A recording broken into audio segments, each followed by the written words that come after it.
Get that off my screen. Hi, everybody. My name is Donna Gorton. Welcome to my show, Willows. Tonight, we are going to be talking about the origins of nursery rhymes and kind of their history and how that all came about, because nobody seems to know that. Some of it, obviously, like with fairy tales and stuff, yeah, we got a clue because, the Brothers Grimm and all that. But with nursery rhymes, it's a little bit different. And some of them, there's nothing mysterious about it. It simply was a counting game or whatever for children. But others have a much darker history or political meanings. And we're going to get into all of that tonight. So, for those of you who may be new to me, I do have a group on Facebook called the Willows Bend, and most of the people who watch me live are in my group. So I monitor my chat from my group. So if you see me looking off to the side, which I'm in the process of calling up on my phone as we're speaking, I don't know what the heck just opened in my phone, but it wasn't what I wanted. That's what I'm doing, is I'm checking my chat and respond to people in my chat. So, and I still don't know what that's. Let me clear out my extra stuff on my phone. So, I know that my admin, Miss Lovely Sandy Miller, was going to grab the feed for me tonight. We thought we would have problem sharing it in, but apparently it's going to be okay. So Katie has it, and people should be able to have it in right now. And I am getting in here right now. Yep, I am live. It is definitely hi to everybody, just so people know I see them.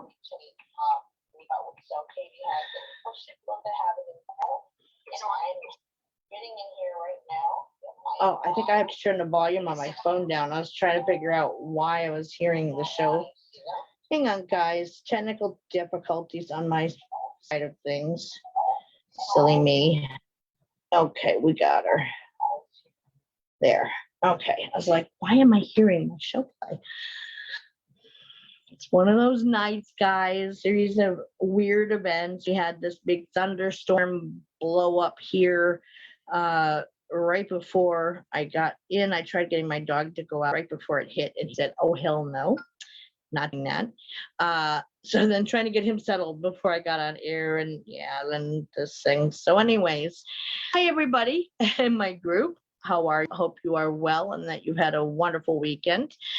So tonight, like I said, we're going to be talking about the origins of nursery rhymes and where they come from and stuff. And I do also, if I may, take a second. I completely thought about this whilst I was in the shower, of all places. We do good thinking in the shower. At least I tend to come up with ideas and obscurities while I'm doing other things or spacing out and just doing my things. So I came up with this idea for a show topic. And I wanted to write it down before I forget it, because I already briefly did, and I just got it back in my head again. So let me jot it before I lose it again. I'll know what this means. Just do an abbreviated note. Here we go. Okay. Got it. Okay. Wrong page, but I got it. I will get organized, I promise. So people in my group, they like me to do kind of a circle of protection / blessings before we start. Keep anything negative out from impacting anything, which based on the minor blips that I've been having thus far, I could probably use it myself. So let me get the sage lit minus the cat hair floating on it. We don't need burning cat hair because that's yucky. Light her up. So Sandy Miller, apparently Katie could share after all, so she was able to put it in there, but thank you. I appreciate my admin ever so much. So at this stage, I cast a circle of protection around anyone who is watching my show or listening globally to it. May they be protected from any ill will, harm, or ill intent during the show, as well as after they leave it, and may that protection follow them into their own personal lives. Hi, Pamela, welcome. So I will it, so mote it be. And may I be saged as well of all energies except for my own. Get rid of my glitches. So I will it, so mote it be.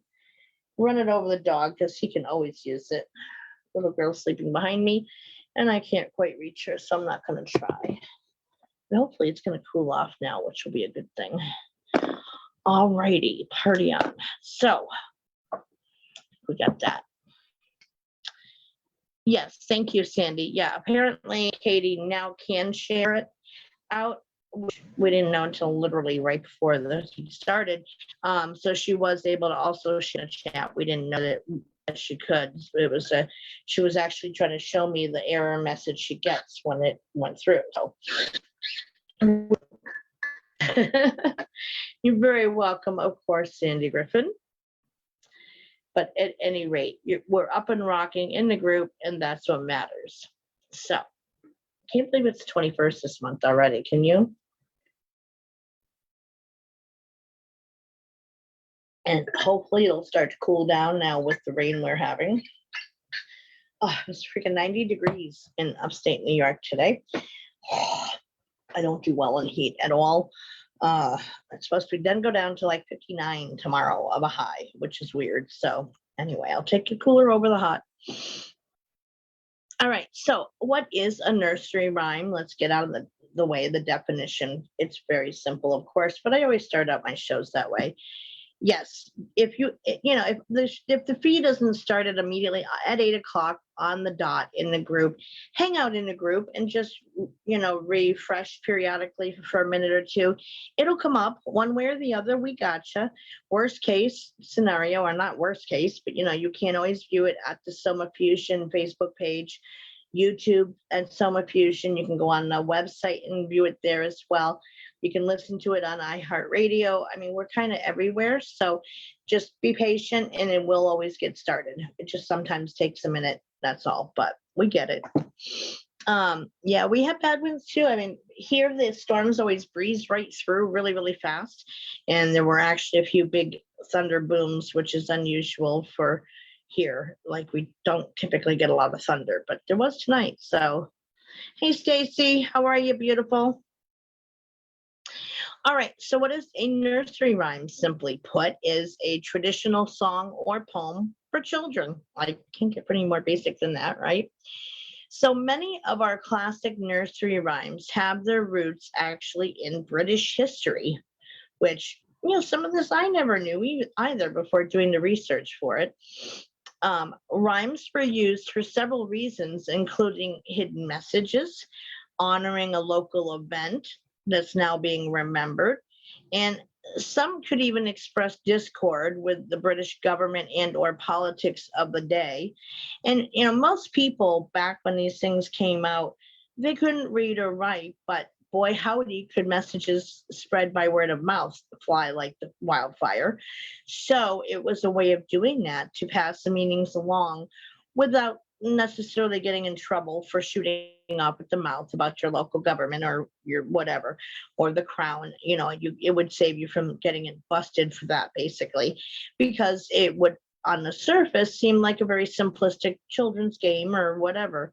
But we're going to get into what the meanings of them are, as well as how they spread and so forth, bringing us up more towards the modern time. So well, let's dive into it. Let's look at some of our most beloved nursery rhymes and where they came from. So what I did for ease of, I guess, not only in case somebody's maybe perhaps not familiar with some of them, to know, like, I'm not going to just mention it by title because someone might be like, oh, how's that go? So this way, I don't know who that is. Sorry, someone just sent me a friend request, but I don't know who they are. So this way we're all on the same page of which one we're talking about. So the first one we're going to start with is Old Mother Hubbard. And that one goes, and I quote, "Old Mother Hubbard went to her cupboard to get her poor dog a bone. But when she got there, the cupboard was bare and her poor doggy had none." End quote. Funny foo-foo. I do know that one. But don't I don't know when that one came out. I didn't come across it in the research, so it might be a newer one on that, or qualify under like fairy tale or something. So supposedly, Old Mother Hubbard actually refers to Cardinal Thomas Wolsey in his unsuccessful attempts to get an annulment for King Henry VIII. And Old Mother is the cardinal, and the doggy is supposed to be the king. The bone was supposed to be the annulment that he wanted to end his marriage to Catherine of Aragon, because as the church of the day was Catholic, and divorces, annulments, things like that, they didn't do those then. So once you got hitched, you were married for life, and having something like going through a divorce or annulment was a huge no-no. But this one cardinal kept trying without success, of course, but he tried. So at any rate, that's what that is. Old Mother Hubbard is supposed to be about, is getting an annulment king. And of course, he was quite, the King Henry VIII was notorious for being a womanizer. And when he got bored and tired of one, he moved on to the other one. Hey, beautiful Tanya. Welcome, everybody. So on to the next, we have Mary, quite contrary. And again, a lot of these are, taking a stab at the British government and the crown without outwardly taking a stab and risking, being imprisoned or burned at the stake for your views, what have you. It's sad a lot of the young don't know the fairy tales. That is true. And I had thought about, Nancy, about including some of those in the research tonight of the history of those two. But I thought, well, no, because people voted on the origins of nursery rhymes was the topic. So we'll leave it at that. And it was enough to put a show together out of that. So, I mean, a lot of them came from the Brothers Grimm.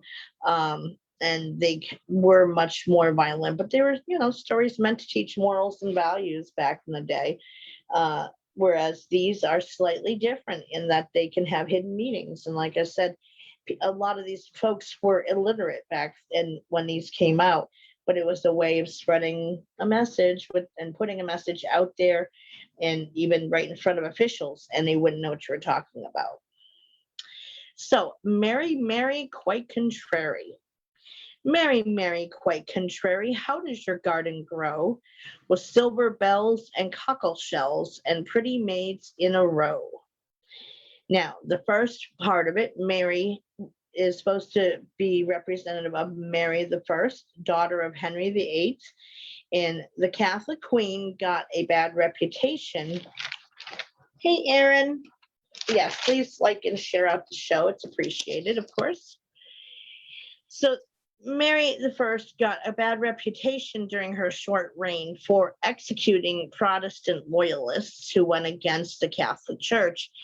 Anybody who gave any sort of inkling that they were not Catholic or were against Catholicism as a whole, well, they were done for. So that's where that came from. So Mary, quite contrary. She's contrary because, the moment's notice, she'd have you put to death. How does your garden grow? The garden equaled growing a graveyard of bodies for all of the people she put to death during her short reign. Thank you, Tanya. Silver bells and cockle shells, those were said to be the instruments of torture she would use on people to try to get them to renounce the Protestant faith and to get people to convert to Catholicism. So using, torturing people. The maids all in a row is slang for the beheading implement called the maiden that was commonly used before the guillotine. Now, I didn't see any images of this to know exactly what it looked like.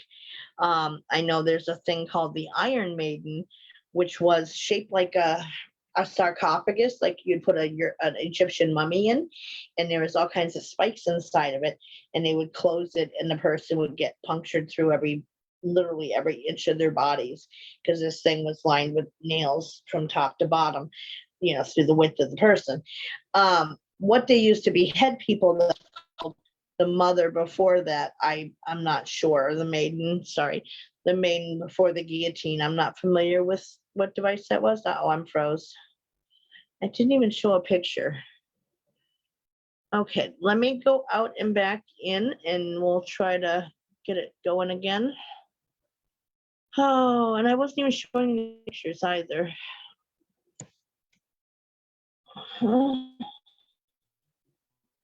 Yeah.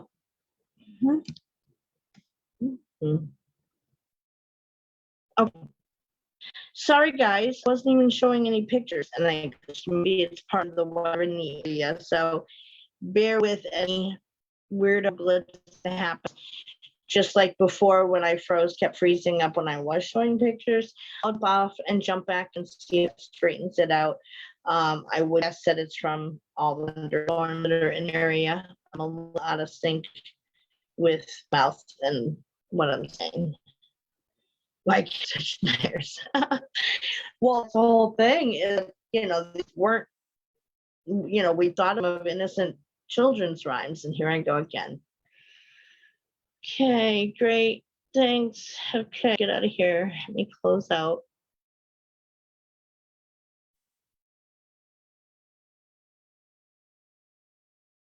Hi, guys. While we wait, how is everybody's evening?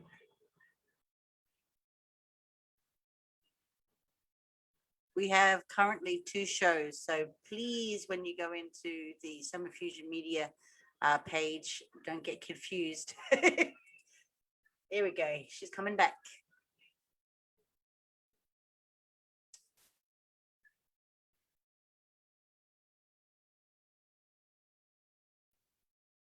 Bye.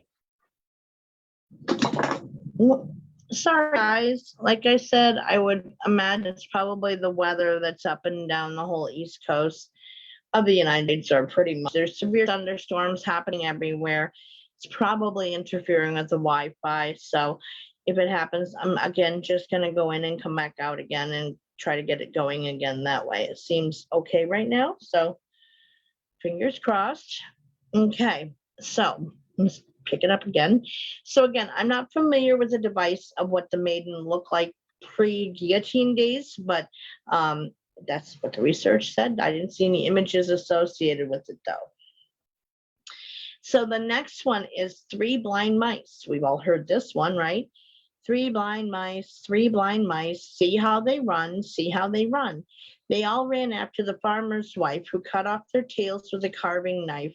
Did you ever see such a thing in your life as 3 blind mice? And it has that little song, which I keep fighting, not singing. The internet was acting up earlier today there too. Yeah, in Connecticut.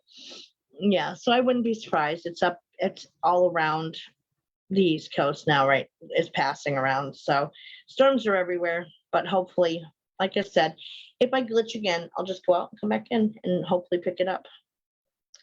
Internet and Wi-Fi all over the country is acting up from what I understand. Yeah, I heard that there's severe storms and tornadoes and everything else happening all over the place as well. So everybody's going to have a rough evening by the sounds of it. So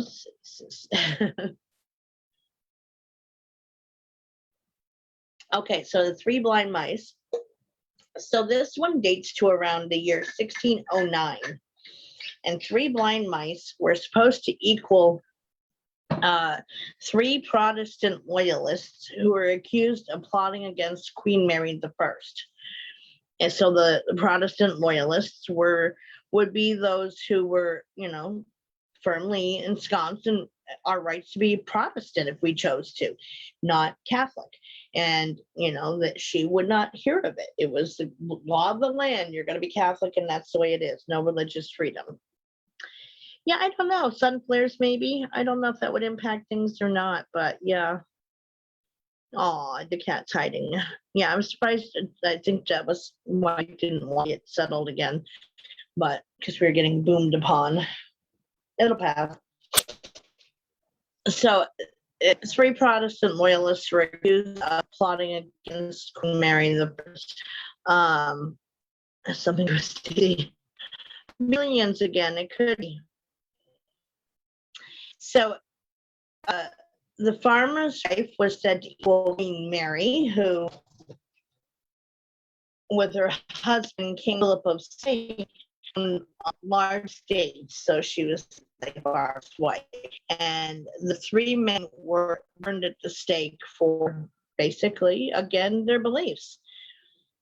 So that is, and I'm frozen again. This is going to be a long show if this keeps up. Okay.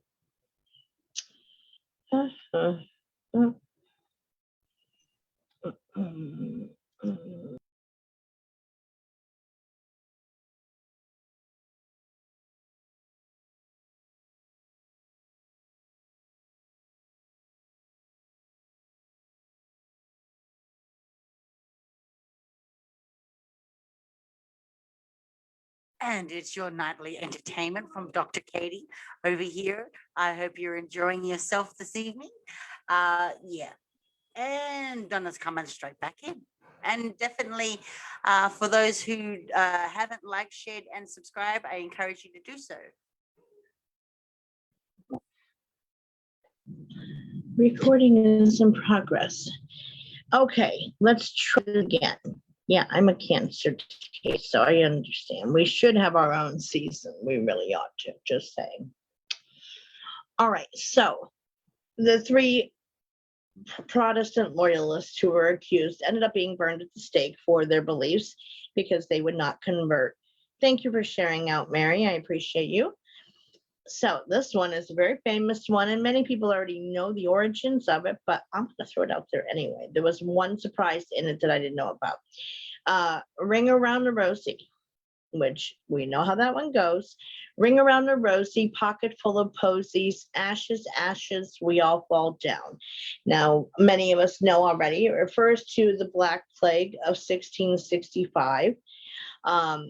Ring Around a Rosie came from the high fever in, I guess there was a rash that also accompanied the plague all over one's body. So that Ring Around the Rosie was referencing that. Pocket full of posies was that they would put herbs and spices in the pocket of the ailing person in an attempt to mask the scent of death.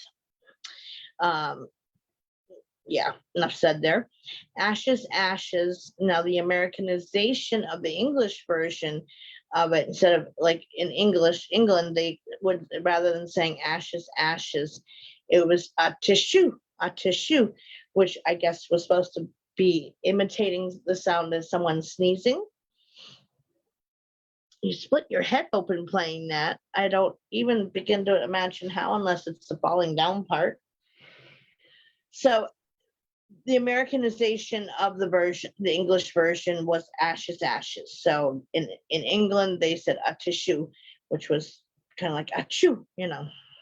So plague sufferers, I guess, would have a bout of sneezing shortly before death hit or crept in or happened, whatever, before dying. And then we all fall down is death.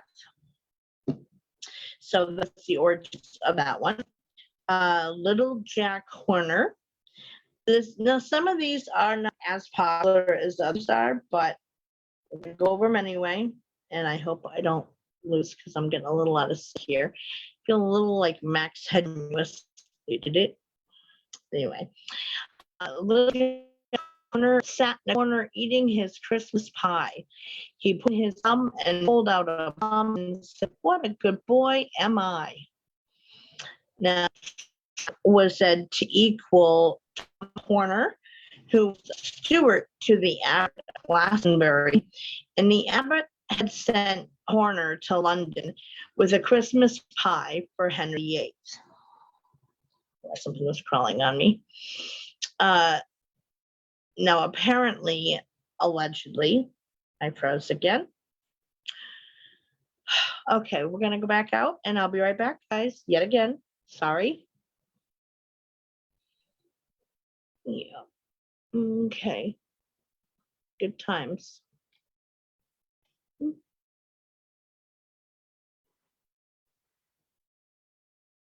I hope that everybody's enjoying themselves right now. You are listening to the Willows Band with Donna Gorton on the Soma Fusion Media. If you haven't already checked out the other shows, go ahead and do so. You can find us at somafusionmedia.com.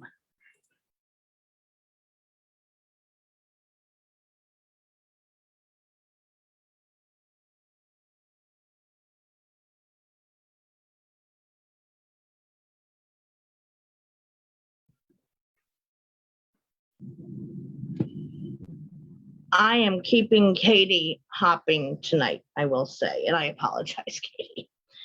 My cousin Robbie got spastic and he flung me. He hit the side of my head on a wooden rocking chair and split open right up by my eyebrow. Still have a scar. Dang. Well, it's okay, Nancy. I keep freezing, so, Careful, Jake. All right, so let's start Little Jack Horner yet again. So Little Jack Horner sat in a corner eating his Christmas pie. He put in his thumb and pulled out a plum and said, "What a good boy am I." Jack was said to be Thomas Horner, who was a steward to the abbot of Glastonbury, and the abbot allegedly sent Horner to London with a Christmas pie for Henry VIII, and the deeds to 12 manor houses were supposed to have been hidden in the pie. The abbot did this to try to ingratiate himself to the king during the dissolution of the monasteries. So on the trip to London, Horner allegedly put his finger in the pie and pulled out one of the deeds to a Mells Manor. Careful, Jake, please don't fall off the bed. And shortly after, he moved into the manor, and his descendants have lived there for generations since then.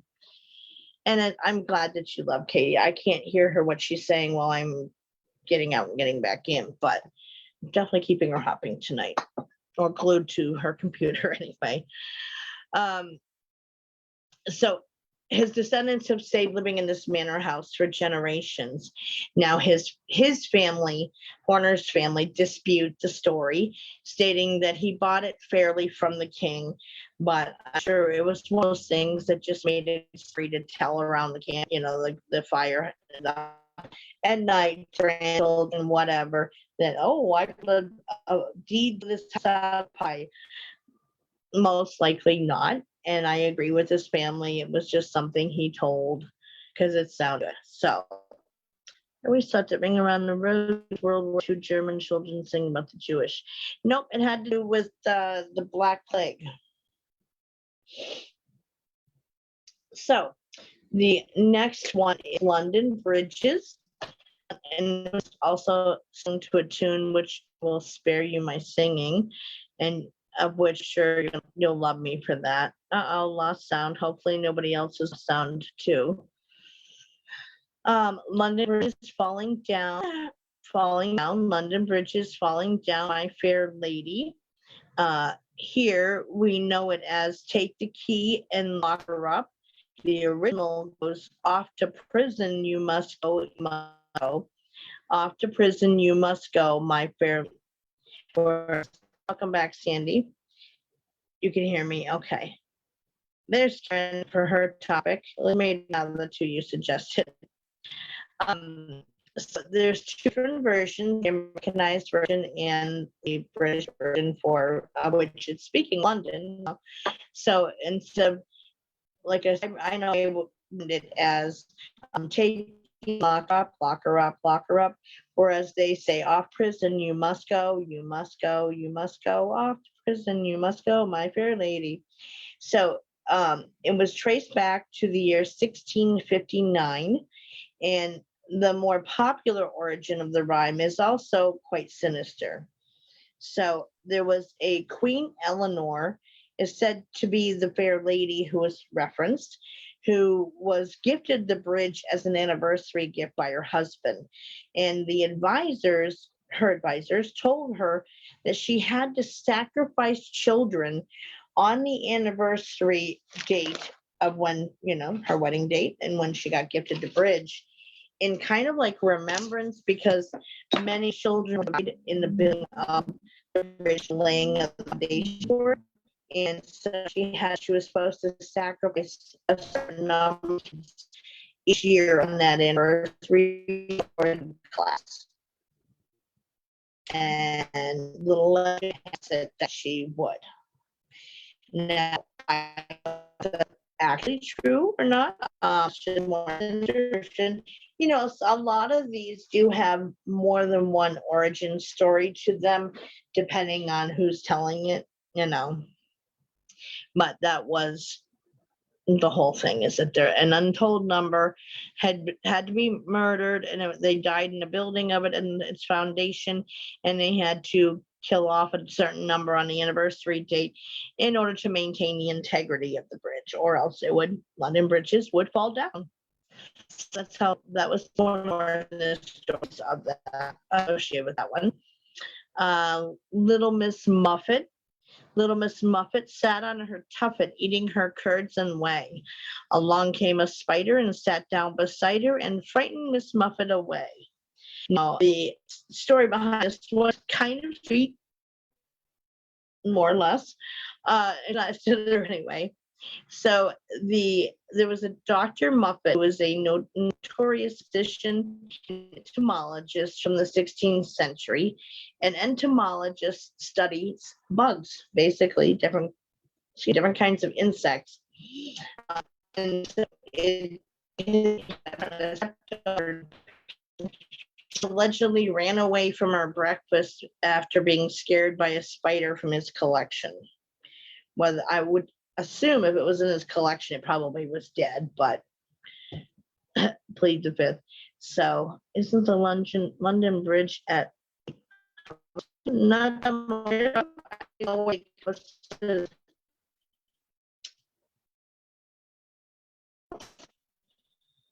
so I know it over it is, she said.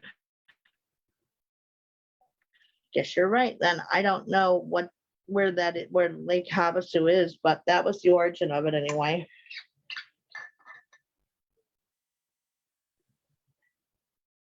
So that was the main origin I could find for Little Miss Muffet, was that his stepdaughter got scared away by a spider in his collection of bugs. Baba Black Sheep. Baba Black Sheep, have you any wool? Yes, sir. Yes, sir. 3 bags full. Oh, gotcha. I was gonna say, if it's here in the U.S., not that I heard of. And so, aside from allegedly off-colored talking sheep, this one does have an alternate meaning. A couple of them actually. So, one for the master, one for the maid, one for the little girl who lives down the lane. Is how I do it. Does she? Oh. So this one's origins aren't totally clear, but it's thought to be about the heavy taxation on wool in 13th century Britain. The master spoke equal king first. The maid or dame was the church, and the little boy even heard it as a little girl. But I guess the English version is to be about shepherds who took care of the English version, like I said, rather than girl. That's said to be the most common origin for that one. Thank you, Katie. Humpty Dumpty. Humpty Dumpty sat on a wall, and Humpty Dumpty had a great fall. All the king's horses and all the king's men couldn't put Humpty back together again. So according to one origin story, King Charles I, during English Civil War,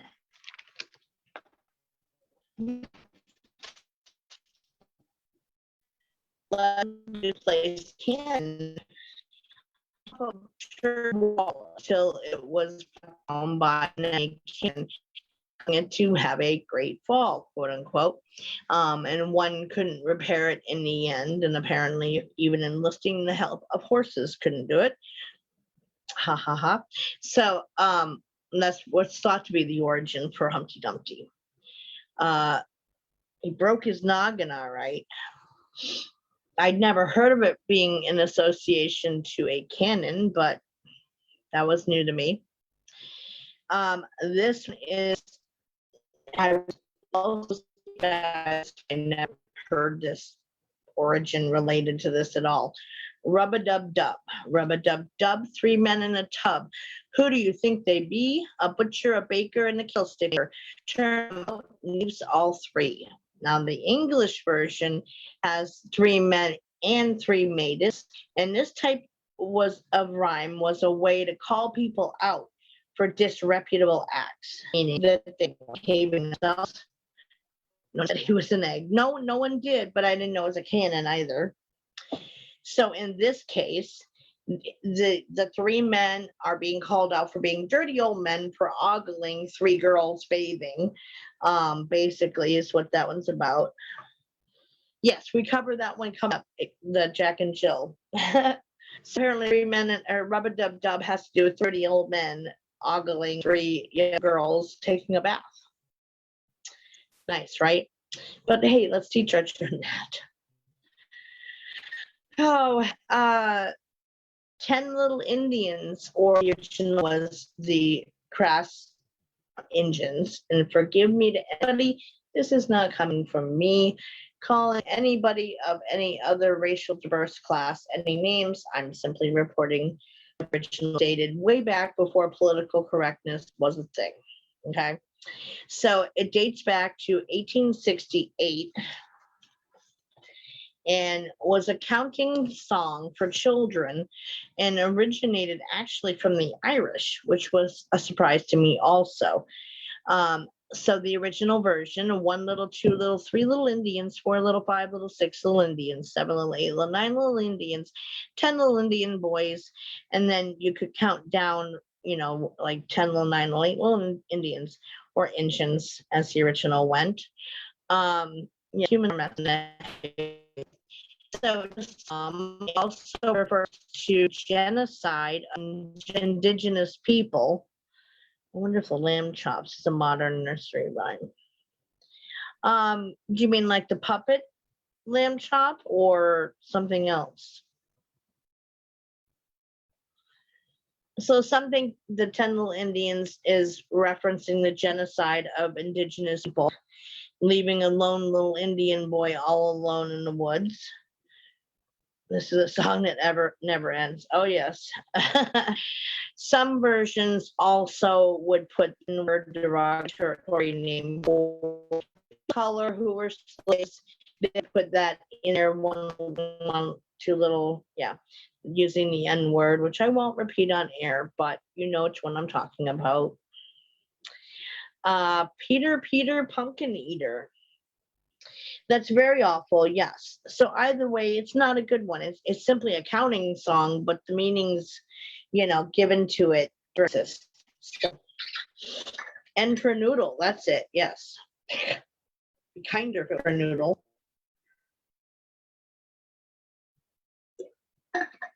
That's all I would need to do is say it on air and then get Soma Fusion kicked off of different media sites for racial slurs. Be on my luck, wouldn't it? All right, so Peter, Pumpkin Eater. Peter, Pumpkin Eater had a couldn't keep her. He put her in a pumpkin shell and they kept her very well. So Peter, Pumpkin Eater is actually a rhyme about an abusive husband who's jealous and possessed, who murders his wife and sticks her, disposes of her body. In this case, puts her in a pumpkin, which would have to be a mighty big pumpkin, but they grow big out in the backwoods.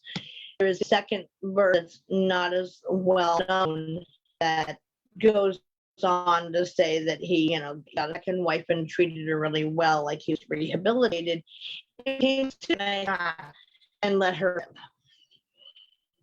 But the first time, he's, he killed his wife and stuffed her. Exactly. Yeah. So there was some debate about its origins, but it was out and about around 1825, give or take.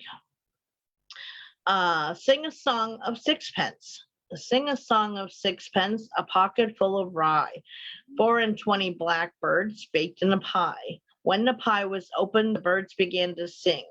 Wasn't that a dainty dish to set before the king? It's thought that the reference was to the execution of Anne Boleyn, which was the second wife of Henry VIII. When he got bored with her, hey, chop her head off. Henry left the church after the Pope refused to annul his first marriage to Catherine, and Henry called him the religious head of England and had Anne Boleyn beheaded for, quote, supposedly being unfaithful with her brother and 4 other men. You could try to go out and come back in, Lori. I don't know. There's a lot of storms in the area, so maybe it's on your end. I don't know.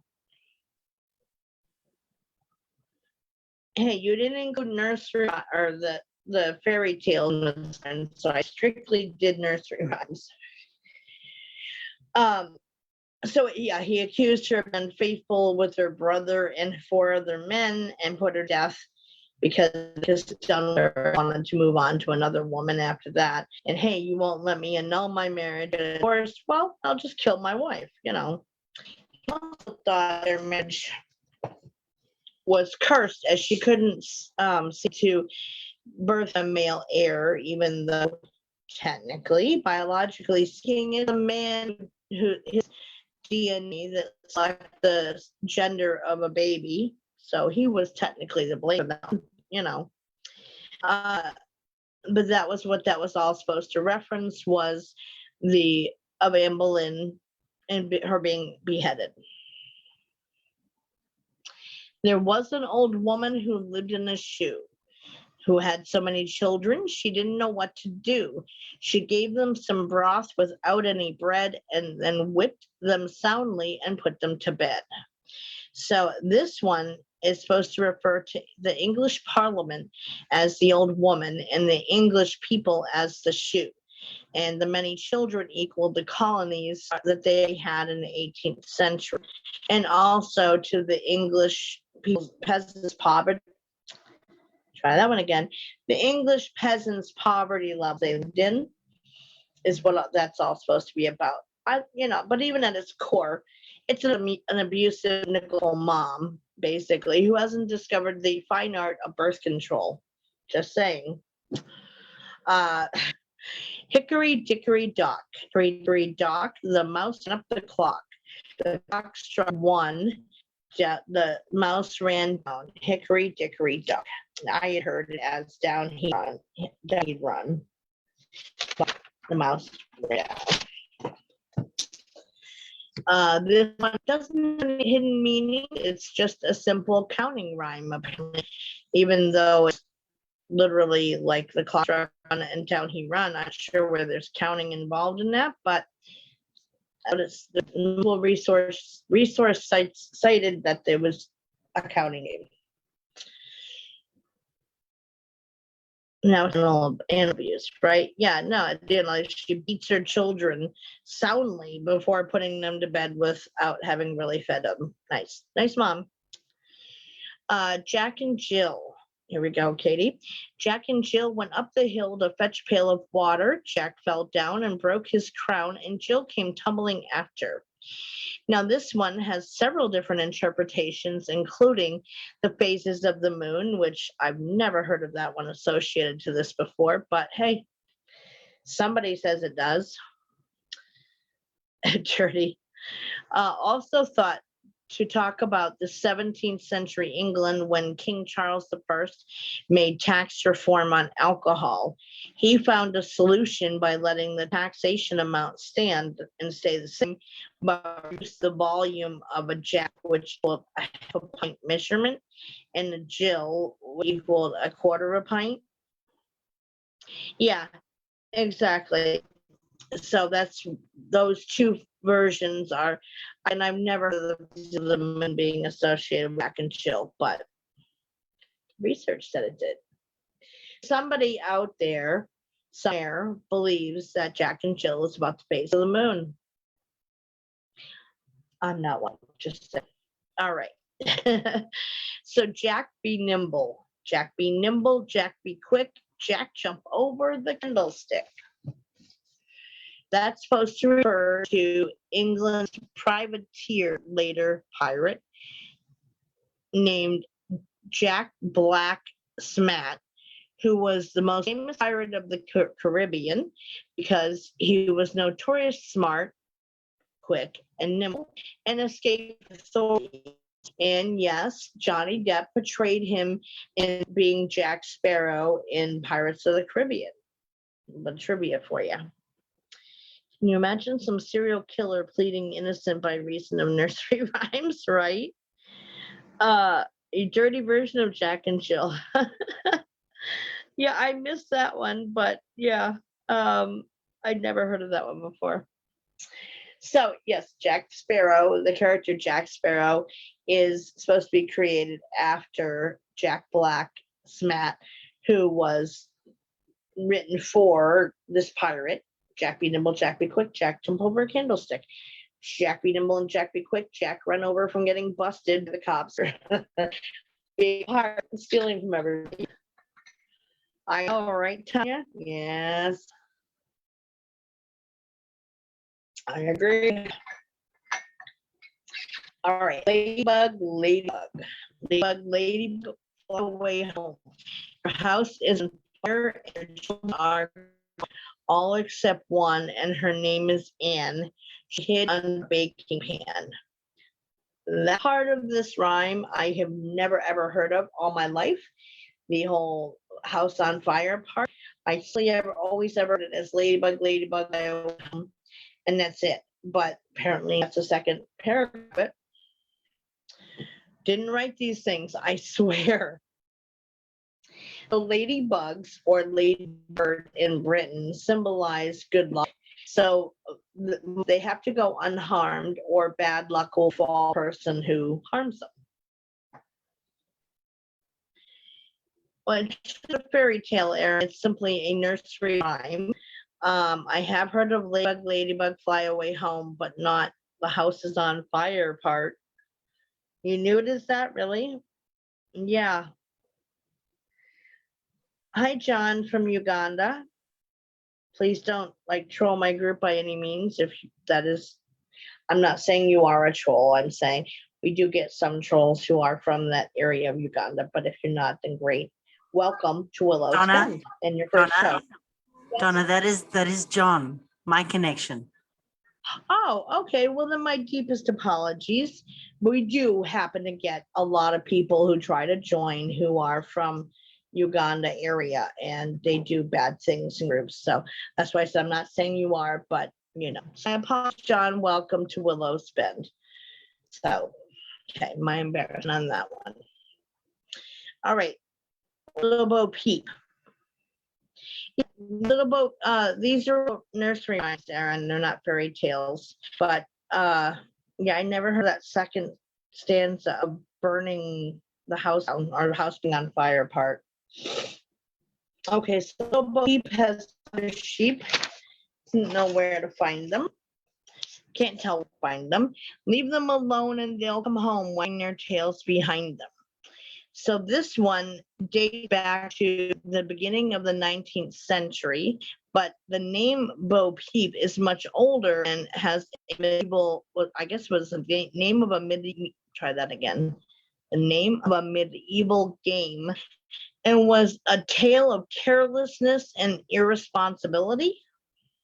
I never heard any of that before pertaining to this one, or even it being a medieval game, but apparently that's who Bo Peep was, which I guess would relate to her losing the sheep and being careless and irresponsible. But beyond that, that's all I've heard about. So, Little Boy Blue, Little Boy Blue, come blow your horn. The sheep's in the meadow, the cow's in the corn. Where is that boy who looks after the sheep? He's under the haystack, fast asleep. Now, an interesting approach to this one, which I've never heard of whatsoever, but this book Joel in the Bible that mentions herds of cattle and the blowing of a trumpet or horn and the corn, and even was included in Shakespeare's King Lear play was Little Boy Blue. Never really heard of any sort of anything related to that one, and more the game hide and seek. He fell asleep in the hay, or he neglected his duties of watching them, and he took a nap basically in the haystack. Pat a cake, pat a cake, pat a cake, baker's man, bake me a cake as fast as can. Pat it and prick it, which I always heard is roll it, mark it with the B, put in the oven for baby and me. Now this one was first published back in 1698. Yeah, I almost think that they're not. I mean, I did them with daughter when she was little, but don't really do them in schools even. Some of it would, of course, be called out on the map, being politically incorrect and what have you, but I don't know. My daughter's been grown for a long time now, so I don't know what's currently done, what curriculums they follow now in schools or preschool. There was one, I want to say that's coming up that I saw it showed a website that was giving ideas of how to integrate it into like a preschool's classroom setting with arts and crafts and stuff to accompany it. But other than that, yeah, I don't know how widespread they're still taught even among young parents. So I don't know. So Pat a Cake was first published in 1698, and it has no link to history, and I guess is simply a child's clapping game. Although there was more than clapping to it when I did it with my daughter, because there wasn't any, again, I never heard about the prick it part, but I said roll it. So, it's pat a cake, baker's man, bake me a cake as fast as you can, pat it and roll it with the heat in the oven. So that was my heat and put it in the oven. But yeah, mostly from parents and grandparents. Yeah. So I think probably amongst fans is my guess. It would be done more. Now this one has a lot of hearsay attached to where it came from. Heard from neighborhood kids in your area.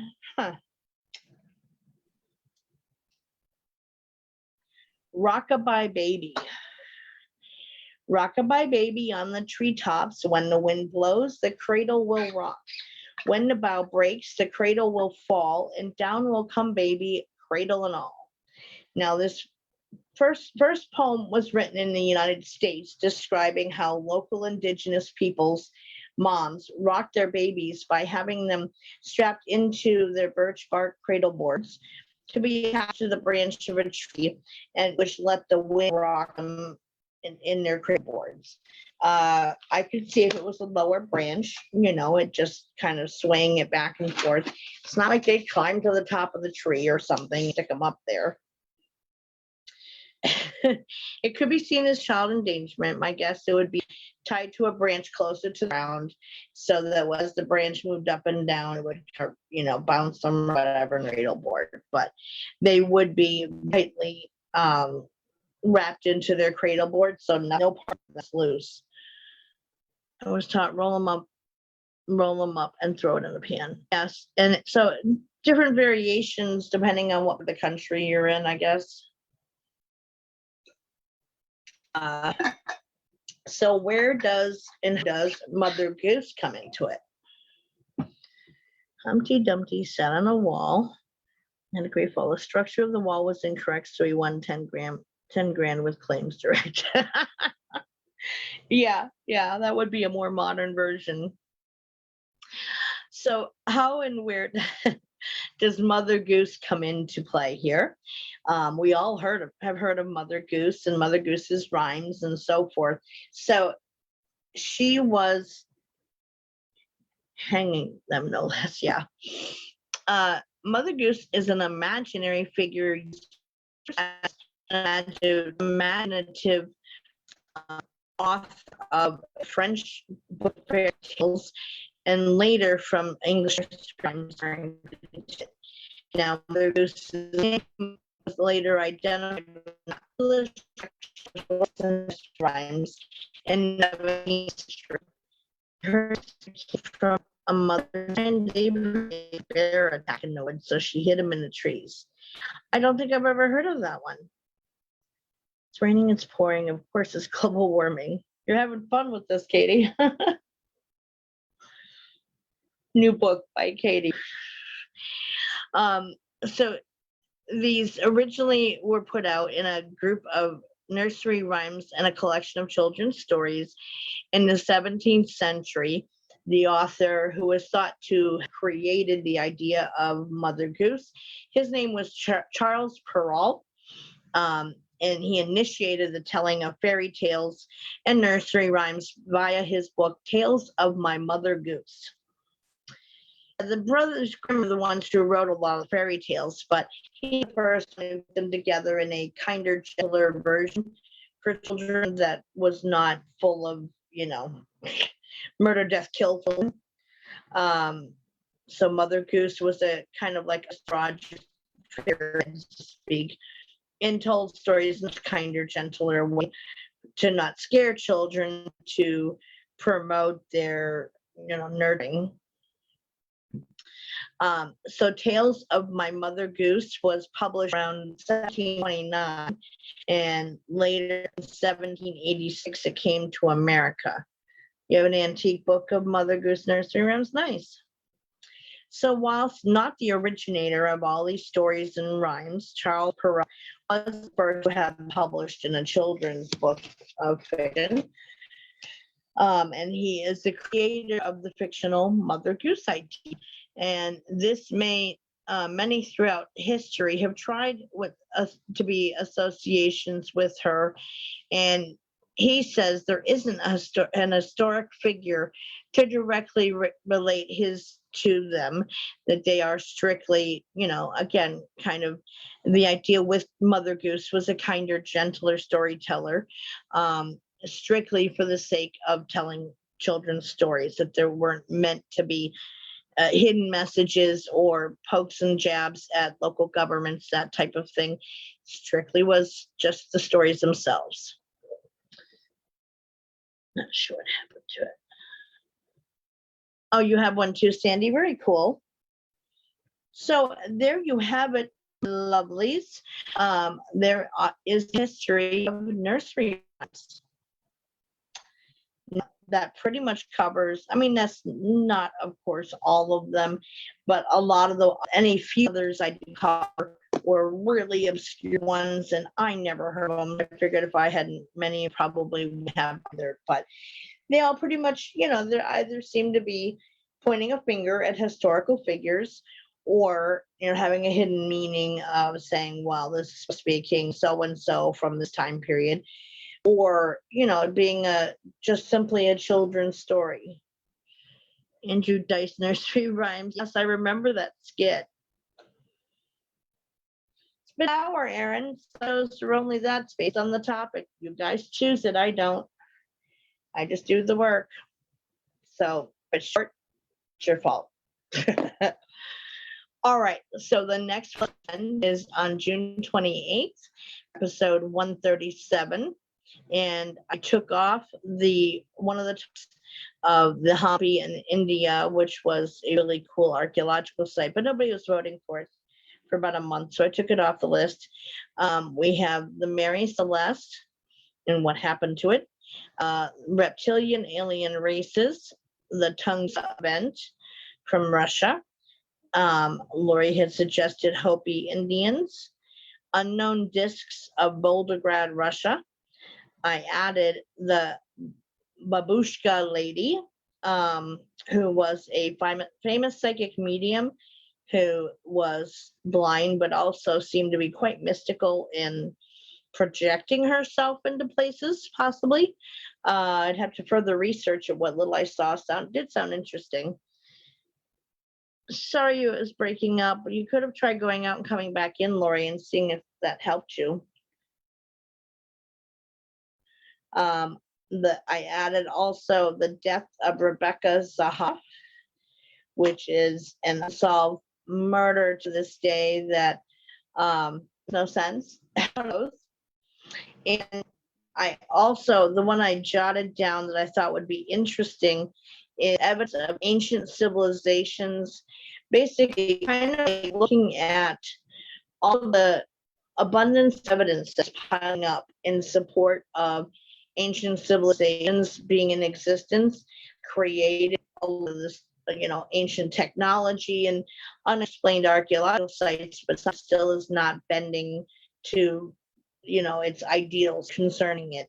That possibly there was a race of people who were here before we were, or that we are much older, further back, what they give us for being here for. I thought it could be interesting to look at, like, what is all the different evidence piling up in support of that. A lot of them we've covered in the past, and I wouldn't go in depth into those in the topic because it's already been cut. At least honorable mentions for them would be interesting to look at. So we have a stand for reptilian alien races. Whoop. Let's see here.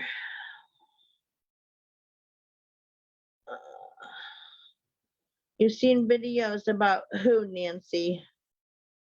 Sandy Miller also wants aliens. Annette says the Hopi Indians. Mary says Mary Celeste. Marianne says the ancient civilizations. Tanya says ancient civilizations. Aaron says the aliens. Karen says the Hopi. Lori says the Hopi. Oh, the babushka lady? Yeah. I always thought babushka was like Russian for grandmother, but it may not be. Or maybe that they called her. I don't know, but that's what it went by. Nancy says aliens. Okay. That's winning thus far.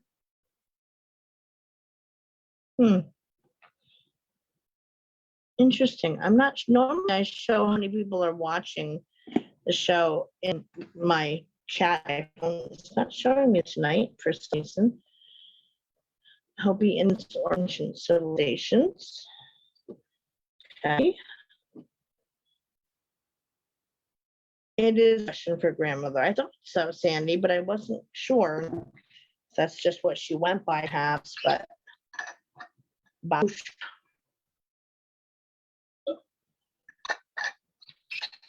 12. Thank you, Sandy. It's not showing on my screen for some reason tonight. I don't know why. Also doesn't say I'm live, which it normally does too, but that's okay. All right. Just gonna judge who we're missing on having voted. So we got 4, 8, 11, 12, 13. Well, I got 13 votes. So, all right. Well, do we have a tie? Yes, we do have a tie. Is there anyone who hasn't voted? We have a tie between reptilian alien races and the Hopi Indians. If in case of a tie, I will find something next to me to flip. I forgot to put it back here, but I'm sure I have something I can flip that can act as that. Well, there we go. Facebook fuckery. Rush doll or scarf. Well, these are the tiebreakers, so I guess it's the Hopi Indian for next show. Renee says aliens, which puts it back at a tie. I want to use that.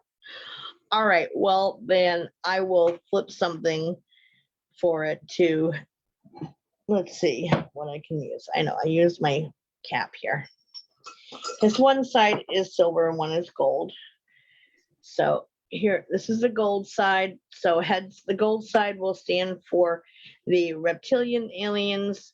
Inside is silver, and that'll be for the Hopi Indians. I thought we had a tie broken, but not this time. Right, I'm gonna flip it and see if we can get it. Boo. The gold, I guess reptilian alien races is gonna be the topic. Yeah, so we up that circle so I know that's not the right one. I used to, for the longest time to order on my nightstand just for that whole thing, and I think I at one point she did vote in that she had chosen the Hopi Indians, but then Renee typed in saying she wanted the reptilians, which made it a tie again. So I just flipped my cap and got the so that puts the reptilians for the winner for next week. Yes, she voted for Hopi Indians. So next week, since we did a tiger, it's the cap. But it'll be for next week. And yeah, in racism. And then Wednesday group at on the 30th at 8 p.m. Eastern time. everything I do starts at 8 o'clock Eastern for ease of always seeing when I start. And that'll be in the room here in and we're covering the Seth material currently.